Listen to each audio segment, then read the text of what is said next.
তুমি এখানে দাঁড়িয়ে আছো কেন? যাও ওদের সঙ্গে আনন্দ করো, যাও খেলো। কেন ঠাকুরজি? আচ্ছা, ছোটনের বিয়ের আগে ভাইয়ের বিয়েতে এত আনন্দ করব, অত আনন্দ করব, কত কথা বললে, আর যখন বিয়ে এলো তখন আমার আঁচল ধরে দাঁড়িয়ে আছো কেন? যাও। তুমিও তো হেঁটে দাঁড়িয়ে আছো, তার বলা। ও, আমি তো বড়, আমার কি আর ওই ছোটদের সঙ্গে অমন হুড়োহুড়ি করা মানায়? আমিও বড়, আমাকেও মানায় না কো। ও বড় বৌদি তোমাকে তো কেউ হলুদ মাখাচ্ছে না, আমি তোমাকে হলুদ মাখিয়ে দিচ্ছি, দাঁড়ো। এই না, তুমি আমাকে হলুদ মাখাও, আমি তোমাকে হলুদ মাখাই, আর কাউকে মাখাতে লাগবে না। হ্যাঁ,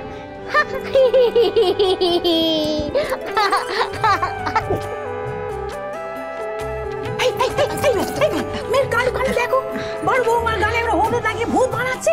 আরে ভাইয়ের বিয়ে, ভাইয়ের গায়ে হলুদ ভাইকে লাগাগে যা, তা না। তোকে হেঁটে আসতে বলেছিল, তুই জানা সব দিকে চোখ শুকনিকে টাকা যা। এই গলে একটা চর খাসাবো থেকে। হাজার জন মানুষের মধ্যে একেবারে অসভ্যতা। আমি দাঁড়া, আমি শোনো আমি কি বলছি। এই দি কোথায় বলেনি কি দিদি? এক নিতে ছিল, কোথায় গেল? সোনা জেঠি তো ভেতরে গেলেন মা। শুধু অমঙ্গল হবে বলে এখানে যে থাকেন না তা তো নয়, নিজের বিয়েটা ব্যর্থ হয়েছে তো তাই উনি থাকতে চান না। থাক, ছেড়ে দিন মা, সোনা জেঠিকে আর ডাকবেন না। কি দরকার মানুষটাকে শুধু শুধু কষ্ট দিয়ে? সে না বুঝলু, তুমি যাচ্ছ না কেন বলো দেখিনি? ও মা, কে বললো আমি যাইনি? আমি তো গিয়ে প্রথমে ঠাকুরপোর গায়ে হলুদ ছোঁয়ালাম। তাহলেই বা দেখো দেখিনি সবাই মিলে একবারে একসঙ্গে হলুদ খেলা খেলছে, আর তুমি যাচ্ছ নি। ভালো দেখায়? কেমন দেখায় বলো? আর তোমরা যখন সবাই মিলে আমার বড় বউকে পেছন দিয়েছিলে তখন কেমন দেখিয়েছিল সেটা মনে আছে? ঠাকুরজি কি হচ্ছে কি? আচ্ছা তুমি কি এখন, এবার আমি কিন্তু খুব বকবো, তুমি কি এখন এখানে দাঁড়িয়ে দাঁড়িয়ে ঝগড়া করবে? হ্যাঁ, আচ্ছা একটু পরে ওই প্যান্ডেলে গিয়ে খেতে হবে না? খাওয়া দাওয়া করার পর তারপরে তোমায় কত সাজুগুজু করাবো, বরযাত্রী যেতে হবে তো। বাবা, সেখানে তো কনের বাড়িতে সবাই তোমায় কত আসুন আসুন, বসুন বসুন, কি খাবেন কত কিছু করবে, তুমি বরের একমাত্র দিদি বলে কথা। ভাবলি তাকে আবার নোকে নাকি আসন বসন করেছি। ঠাকুরজি, সবসময় এরকম হাবলি হাবলি বলবে না তো। কে বলেছে তুমি হাবলি? তোমার মতো সুস্থ মানুষ কটা আছে বলো দেখিনি? না বাপু না, আমি হতাগে না, তোমার কোলের মধ্যে নুক্কে বসে থাকবো, আমার খুব লজ্জা করে। হ্যাঁ, লজ্জা পাওয়ার কি আছে, অমর তো যাবে সঙ্গে। আর তুমি?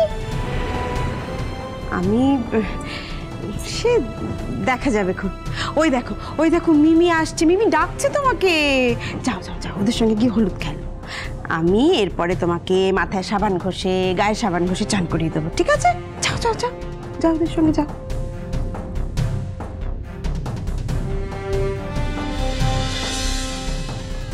পিসি, তুমি এখানে দাঁড়িয়ে আছো কেন? আমরা তো সবাই কত মজা করছি, তুমি চলো, আজ তোমাকে মিমি তুমি এত হুড়োড়ি করবে নি দিদি ভাই, তোমার এখন বলতে গেলে ভর মাস, একটু সাবধানে হ্যাঁ। না না না, আমি সাবধানে আছি, তুমি আমাকে নিয়ে চিন্তা করো না তো। আমার মিমি যা, নিয়ে যা, তোর রাঙা পিসিকে ধরে নিয়ে যা। মিমি যা না, হলুদ খেল তোরা। বড়বৌদি দেখো না, সবাই মিলে হলুদ নিয়ে মাখিটাকে আমাকে কি করছে বলো তো? তুমি আমাকে বাঁচাও, তুমি থাকতে এসবগুলো করছে। ঠাকুরপো, একটা দিন বই তো নয়, সবাই মিলে কত আনন্দ করছে বলো তো। একটু তাহলে হলুদ মাখলেই বাপু। হ্যাঁ, চান করলে তো সব ধুয়ে যাবে। তো বড়বৌদি এখানে দাঁড়িয়ে আছে কেন? আমাকে বাটি বাটি হলুদ মাখা, সে নিয়ে আমার কোনো সমস্যা নেই। দেখো বড়বৌদি, তোমার এখানে দাঁড়িয়ে থাকা চলবে না। তোমাকে ছাড়া আমি জীবনে কোনোদিন কোনো কাজ করিনি, আজকেও করবো না। চলো হলুদ মাখাবো, চলো চলো চলো। কি মজা, আমার বড় বৌদি কখনো ছোট ভাইয়ের সঙ্গে পারে, কখনোই পারবে না। কি মজা।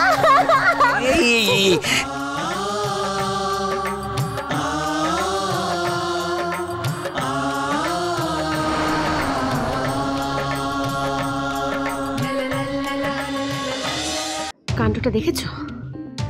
মা সমানে রিফিউজ করে যাচ্ছে, তবু সব ব্যাপারে মাকে না ডাকলে এদের চলে না। আর তুমি আর আমি যে সকাল থেকে সমানে এত কিছু করে গেলাম, তার কোনো দাম নেই। চোখ আছে সব দেখতে পাচ্ছি, কান আছে সব শুনতে পাচ্ছি ভূমি। এবারের এটাই নিয়ম। উনি হলেন আসল লোক, আর আমরা ওনাকে ছায়ার মতো অনুসরণ করে যাচ্ছি। যেই দিনই এটা করি না তখনই আমরা খারাপ হয়ে যাই। আচ্ছা আচ্ছা মেজো কাকিমা, আরশি আসবে বলেছিল না আজকে বাপের বাড়ি থেকে? কই গো, ও তো এলো না। আমিও তো তাই ভাবছি। আসলে কি জানো তো, ওকে কোনো দোষও দিতে পারি না। নীল তো নিজের একটা জগৎ তৈরি করে রেখেছে ওই ঘরের মধ্যে, ওই ঘরে ওকে ঢুকতে পর্যন্ত দেয় না। কি করে থাকবে বলো তো মেয়েটা এই বাড়িতে? জানি, দেখো না আজকে এত আনন্দের একটা দিন, আমি যেই ঘরে গেলাম কতবার করে ডাকলাম এক কথা, আমাকে কেউ ডিস্টার্ব করো না, আমার ঘরে যেন কেউ না আসে। আমিও তোর ঘরে ঢুকতে সাহস পর্যন্ত পাই না। ঢুকলে এমন বকাবকি করে না।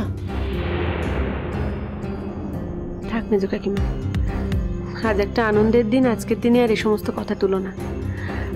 শোনো তুমি, আমি বলছি তুমি দেখো, একদিন সব ঠিক হয়ে যাবে। আসুক না এবার আরশি, আমি একেবারে চেপে ধরবো, ঠিক বলবো, ধৈর্য ধরে এখানে পড়ে থাকো দেখিনি, আর অত ওরমভাবে বাপের বাড়ি যেতে হবে না। এদিকে নীলকেও তো একটু দেখাশোনা করার ব্যাপার থাকে, তুমি বলো না। আর এই যে মাস্টার নিয়ে এসে ঢুকছে বাড়িতে, তিনি তো আমাদের সকলের এক কাঠি উপর দিয়ে যান। এখন যদি আরশি না থাকে তাহলে তো আমাদেরও দল ভারী করা সম্ভব নয়। ও থাকলে আমাদের দলটা একটু ভারী হয়, আমরাও দু চারটে কথা বলার সুযোগ পাবো।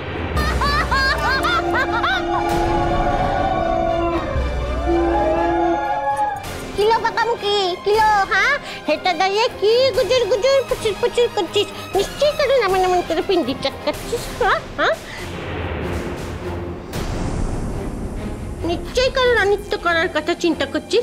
আগে আমার মেজ বৌদিটা তো কত ভালো ছিল, তবে থেকে তোর পাল্লায় পড়েছে না একদম মন্দ হয়ে গেছে, এখন আর ভালো নেই গো। যেই আমি আর আমার বৌদি একটু হলুদ খেলতে এসেছি অমনি গুজুর গুজুর পুচুর পুচুর শুরু করে দিচ্ছি। জানো এখান থেকে যা। দেখেছো তো মেজো কাকিমা, কোথাও কিছু নেই, কিছুর থেকে কিছু করলাম না, বললাম না, এসে এতগুলো কথা শোনাচ্ছে। বাদ দাও না ভূমি, আমি তো ওর কথা ধরিই না।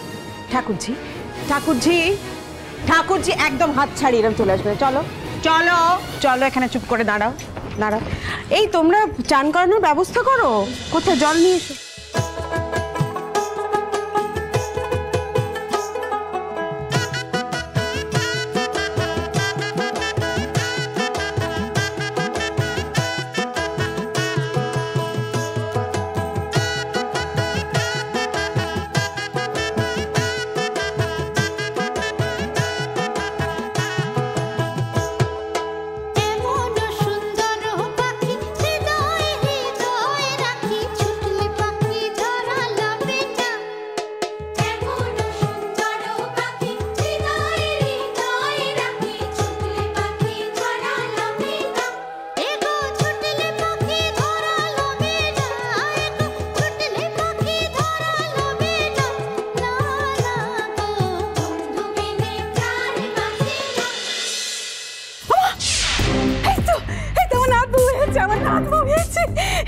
যা বাবা যা, আমার ছোট ছেলের বেশ 16 কলা পূর্ণ হলো। তাই তো ভাবছিলুম কেন আসছনি, মোটে আসছনি। তোমার ছোট ছেলের বিয়ের 16 কলা সত্যিই পূরণ হয়েছে। ও আসে কেন বলে কথা? বল দেখিনি, বলো বলো কেন বলে কথা? ও মেজো কাকিমা, আরশি এসে গেছে, চলো চলো চলো চলো।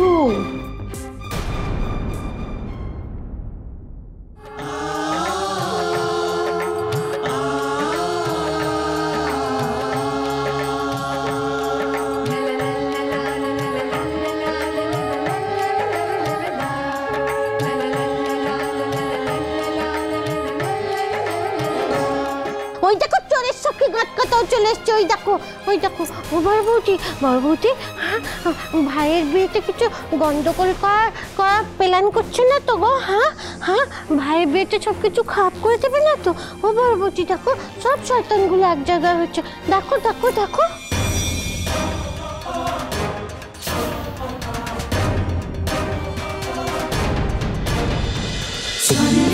বাজে